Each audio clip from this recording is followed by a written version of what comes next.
I am declaring war. I'm a doctor with the cure. No, I'm not. I'm a general, and it's still a war. What's shaken? My name's Cam, welcome back to another video. I have had problems with Goodreads now for a really long time, both as a reviewer and as an author, although definitely more on the side of the latter. Before I say anything else, I just want to stress that the Goodreads librarians have always been brilliant to me. Absolutely brilliant. Goodreads, as I'm sure you're aware, is the biggest book reviewing platform in the world. Owned by a little company that you may have heard of called Amazon. Just a, small little startup owned by the real world's Lex Luthor. Why am I feeling so much like Sigourney Weaver? It's not only a place for people to leave book reviews, but also a space for people to interact with other reviewers, see what they're saying, check out their reviews, comment on and have discussions in their reviews. It's like Facebook with a lot less racist memes. The librarians, as I understand it, are a bunch of volunteers who technically don't work for Goodreads, but they do have access to moderate and take care of any issues that may pop up for people on the platform. They do have limits on what they can do, but they're always the ones that you'll end up talking to if you run into any issues. Like I said, the librarians have always been great to me. They've always gone out of their way and put in a lot more effort than they had to try and solve an issue that I have. If I'm being honest, I think it's actually a little bit questionable that they do basically all of the customer service for Goodreads with little to no reward. I've always hated that, not just with Goodreads, but with any company when you try to get help or you go to their support page and all of the contact us links and all of the links that are meant to take you through to a means of actually talking to them just redirect you back to a big list of Q&A or a community forum. I really hate that. Contacting Google for help as a YouTuber is literally more challenging than putting on a pair of stilts and trying to race a Formula 1 car. Anyway, my point is that Goodreads as a concept is great. Most of their staff and their volunteers, great. The people who are actually calling the shots though, the one in charge of the changes, the ones making the actual decisions, they must be f***ing with us at this point. I'm convinced that the group that runs Goodreads as a whole are just a bunch of mustache twirling cartoon villains. Just a bunch of people who like seeing the people on their website squirm. One of our authors needs help. Should we have one of our employees engage in a conversation with them to find a solution? No, send them a dead link instead. I'm sure the random Tolkien pun there will set their mind at ease. I like that there is a place that we can catalogue all of the books that we've read and our thoughts on them. Not only that, but I love that we have a place where we can engage with other readers like we do on other social platforms. But Goodreads has a lot of issues. Some you've heard about recently, some you've probably been hearing about for years, and some that you may not even be aware of. I think while the topic is hot, we should all be talking about it and really pressing the big shots at Goodreads to take their thumb out of their ass. And I don't know, do something?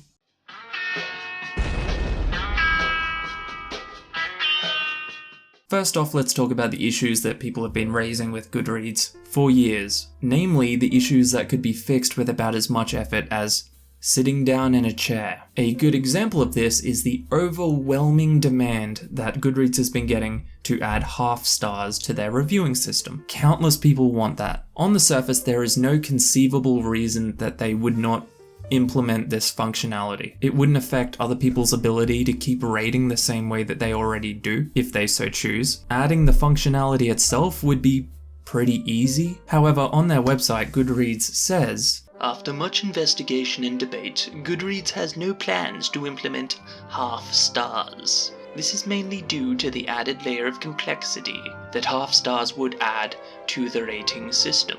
If they mean complexity in regards to the website's actual technical operation, that just doesn't make a whole lot of sense, especially considering that much smaller websites like Storygraph can do it just fine. If they can do it, why not a website run by one of the most profitable companies in the entire world? Tony Stark was able to build this in a cave with a box of scraps! I also don't buy their reasoning that adding half stars would lead to less reviews on the website, only because if that's something that they cared about that much, I don't think they would be constantly leaving their entire user base on red. There's tons of other small, easy fix stuff that they could look into, but just don't, or at the very least don't talk about, problems with the interface, the recommendations, the giveaway system, category sections for books, the list goes on. I am sure that there are things that I don't know or understand about operating Goodreads. I accept that, I understand. But at the very least, I think that some of the actual staff of Goodreads, not just the volunteers that they keep throwing under the bus, could step into the light once in a while and actually talk to the people that are asking for these changes, instead of just linking to vague, cryptic excuses.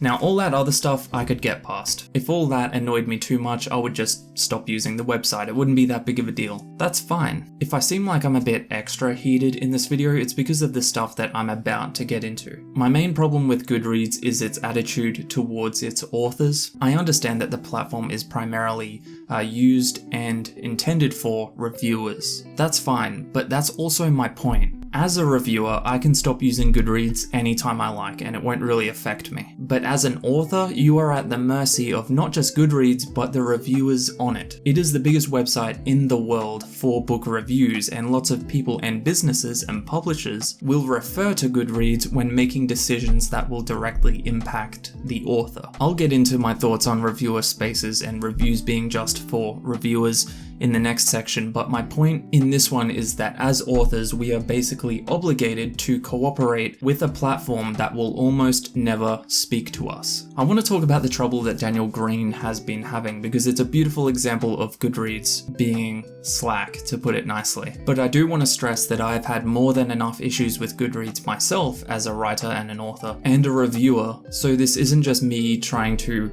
kiss the ass of a bigger creator. Anytime I have ever had a problem with Goodreads as an author, I have just been straight up either ignored by their support team or waved off to the librarians. If something goes wrong, their response is usually along the lines of, "Aw, damn man, that sucks.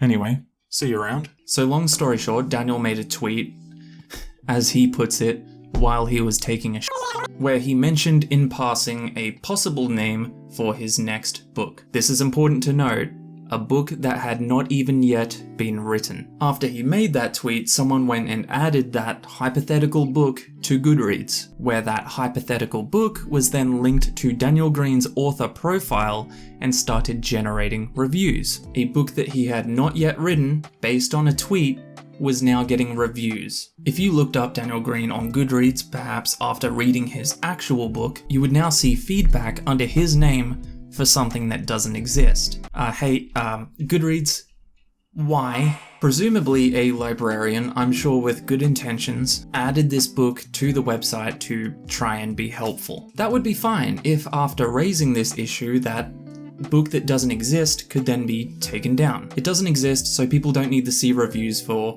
that book linked to Daniel Greene, right? Well, Daniel talked about it on Twitter, was replied to by the official Goodreads Twitter, which to be honest I don't think would have happened if it was a smaller creator, and as of right now, at the time of filming this, the best they could do was take the name off it. The people who run the website could not remove the book that doesn't exist, or at the very least, unlink it from the author's author profile, because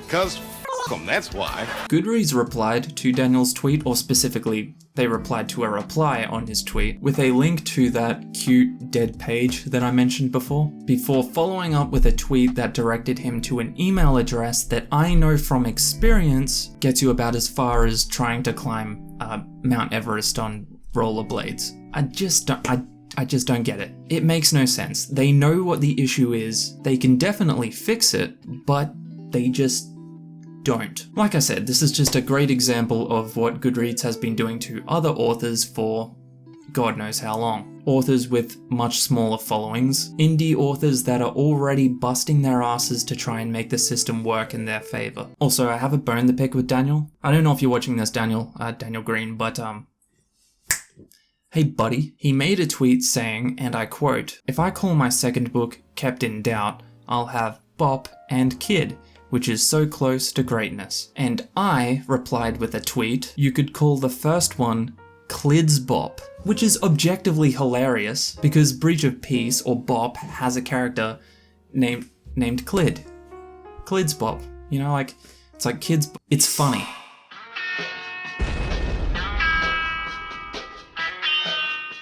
I considered making a whole discussion video on my views about reviews just being for reviewers or reviewer spaces, or authorial intent versus death of the author. But to be honest, I just didn't want to. It always ends up sounding a lot more serious than it needs to be, that's all. But I will talk about it briefly here because it all ties together, I promise. I think, like almost every other topic in existence, it's more complicated than simply saying one opinion is right above the other. I haven't spoken to many people who have the same opinion as myself, but I land a bit on both sides. That's not me being on the fence. I have an opinion, I'm not just being neutral. It's just that my opinion is not as absolute as other people's. Before I really get into that though, I want to cover my ass and say that I absolutely do not agree with what Lauren Hough has been saying on Twitter. Of course I don't. It's absurd. For anyone who isn't aware, Lauren Hough is the author of Leaving Isn't the Hardest Thing, currently with under 2 stars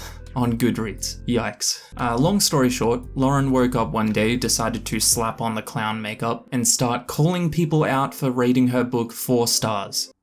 4 stars. 4 stars is a rating that most authors tear up at. 4 stars is a great rating. That is a fantastic rating. But as if that wasn't enough, she then went on to start calling those people nerds in multiple tweets. It was kind of weird. She was calling people nerds like she was a dude bro in an 80s movie. It was strange. Some other highlights of the whole experience, because it might still be happening as I speak, I don't know. From what I can tell, she's not backing down. But some other highlights include Lauren comparing her whole situation with bad reviews to literally being R-worded, claiming that any author that disagrees with her is attacking her, responding to every other tweet with each, and then blaming the whole thing on her being stoned, because obviously stoners are well known for going on Twitter and calling everyone nerds. It's insane. It's some wacky shit. And it's a prime example of authors sticking their nose into a reviewer space when they shouldn't. Much like Richard Britton or Kathleen Hale, Lauren Hough has cemented her place in the list of authors being just kind of crappy people. This does come back around to Goodreads. There's a reason I'm including this in the video. I've always felt that if you haven't read a book, you shouldn't review it. It's just not something I respect, and I stand by that. I have to admit, seeing Lauren Hough's rating go down does kind of make me giggle into my hand like I'm a cartoon schoolgirl. But generally speaking, I don't really like the practice of leaving a 1-star review if you haven't read the book. That's just how I feel. I'm not talking about DNFs, by the way. I've heard that come up in conversation a few times, people saying that they don't think people should leave a review if they've DNF'd a book. I disagree. If you start reading a book and you stop, there's usually a good reason for that. So I say go ahead and leave a review. I'm just not a fan of review bombing. Some people deserve it, sure, but then by principle it can be done to pretty much any author that people see fit, and sometimes it's not as deserving. Sometimes it's done based on misinformation or straight up lies or hasty judgment. I think we do underestimate a bit the impact that a rating on Goodreads can have on an author's career. With all that said, I also don't think this is something that should be enforced by Goodreads, because there's no point. If you start cracking down on reviews that say they haven't read the book, they'll just start saying that they have and give it 1 star anyway. I think that's a lame thing for a reader to do, but it is what it is. There's no way to completely confirm if someone has read a book or not, and I don't like the idea of people having to go through a process to prove that they have. It's one of those things that I don't really agree with, but I don't really think there's anything you can do about it, other than making it clear that we don't think it's appropriate. I think it goes way too unspoken that Goodreads has a big issue with reviewers, for lack of a better term, being arseholes. I'm not saying that as an author or someone who has a book on Goodreads, I'm saying that as a fellow reviewer. It's fine to not like a book and give it 1 star, but the long-winded reviews where you rip into it and you rip into the author purely just to try and sound funny, it's kind of gross to me. I'm not talking about reviews involving controversial authors or anything like that, by the way. I think it's fine to point out in your review that you don't like the author as a person. I'm just referring to random mean reviews where they're just being mean to try and be funny. It's fine if you think reviews are just for reviewers, but your words can still make it back to the author who, and this may shock you, is a real person with real feelings. I don't think reviewers are obligated to explain why they don't like a book. I don't think they're obligated to even be constructive in their criticism. But if you make the choice to write out a review, you should try and be respectful, like with all other social interactions in life. For example, you wouldn't go to an art gallery, find a painting that you don't like, and just immediately start roasting the artist, unless you're a douchebag. That's my thoughts on mean reviews anyway. Back to Lauren Hough. Her book is being review bombed, and Goodreads is doing something that I've never seen it do before. They are taking down reviews, and from what I've seen, not even reviews that say they haven't read the book. They took down this person's review simply because they were speaking negatively about the author. You can pause it and read it if you'd like, but the review itself wasn't even that insulting, right? It was just pointing out, as they have a right to do, that the author was responsible for doing something bad. I don't think I've ever seen Goodreads staff actually get involved on the platform, and you know this is Goodreads staff because librarians don't have the ability to take down reviews. I've never seen employees of Goodreads getting involved. Yet here they are. They can't take down a book that doesn't exist, but they can take down a review that simply points out something that the author has done. Smells kind of funky. I cannot even imagine how much of a stink that Lauren's team must have kicked up to actually get Amazon to do something about the reviews. And I absolutely believe that she would be trying to get those reviews taken down. Someone on her side must have gotten Jeff Bezos in a headlock or something for this to happen, I swear to God.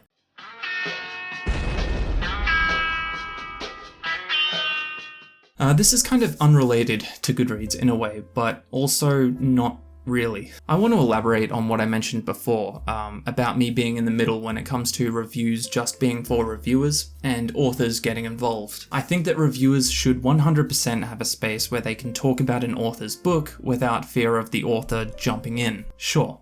Absolutely. I know that makes a lot of people extremely uncomfortable, even if they're only saying nice things about the book. In regards to death of the author, as a concept, I also agree that readers should be completely welcome to interpret the work however they see fit. That's one of the best parts of reading and writing. As a reader, you get to talk to other people about the book and have conversations about how you both experienced it differently. And as a writer, you get to watch people interpret your book in many different ways, based on their personalities or their life experiences. It's awesome, on all counts, from both sides. The idea of an author jumping on someone who leaves them a negative review, or even worse, throwing that person to their followers like a piece of rationed beef, makes me very uneasy. However, we shouldn't pretend that that is always what is happening when an author joins the conversation. I don't agree with the notion that an author can spend years or decades of their life working on a book, pouring their heart and soul into it, and then as soon as they publish it, they're immediately disqualified from any conversations about it. I just can't get on board with that. People can interpret it differently, of course, but at the end of the day, the author has the most intimate relationship with that book. They know it best. Some authors like dusting their hands of a book once they finish it and leaving it for the readers. Cool. Some don't. Everyone should be able to interpret an author's book however they wish, but when readers start making claims about what that author intended, that becomes a problem. There are absolutely a lot of topics in books, including fictional, that are very intimate to some readers. That's fine, and that is valid. I want to make that clear. But your experience is not the experience. People interpret things different ways. People have different reflections on certain experiences different ways. If something in a book makes you uncomfortable or raises a red flag, you absolutely have the right to question it. But I swear to God, nowadays, there is no questioning it. It's just, I don't like this and I think the author had bad intentions when they wrote it. The end. Then if the author comes out and says, I understand why you interpreted it that way, but that actually isn't what is happening in the narrative. No one is willing to say, oh, okay, my interpretation was a bit off the mark, I guess. I read it the wrong way. Or they're not even willing to say, okay, I understand that you intended something differently, although I feel like you wrote it in a way that doesn't make your intentions very clear. No one says either of those things anymore. It's always, no, I read it this way, so that's the way it is. Reviews may be intended to inform other reviewers. I get that, but it's silly to pretend that it doesn't affect the author as well. If it affects the author, I think they have the right to explain themselves or at the very least clarify a misunderstanding. I don't know why the hell it's such a taboo nowadays for authors and reviewers to actually talk to each other. It's like someone gathered all of the people who loves books and then built a wall between the people who write them and the people who read them and said, hey, you guys don't like each other. Sometimes readers treat authors like servants. They expect authors to hold up their books as an offering and then scurry away. And sometimes authors treat readers like prisoners, like they're locked in the basement where the author walks in, throws them a book and then stands there with their hand out, waiting for a 5-star review. It's all bullshit. Anyway, that's my long-winded thoughts on Goodreads as a whole. I don't like it. I'll keep using it, of course, and I hate myself for that, but as an author, I don't really have a choice, and as a reader, there really isn't an alternative at the moment that a lot of people are using. There are competitors, of course, like Storygraph, and I would love it if one of them ended up replacing Goodreads, but at the end of the day, Goodreads is owned by Amazon, so that's just, sadly, it's not likely. It's a whole different conversation, but Amazon is basically monopolizing literally everything in the world. It's fine if you disagree with me, that's completely fine. Leave a comment, just, be cool about it. I make weekly videos on fantasy and horror books. This video was obviously a bit different, but if you like fantasy books, if you like horror books, I would love it if you stuck around. Thanks for watching. Catch ya.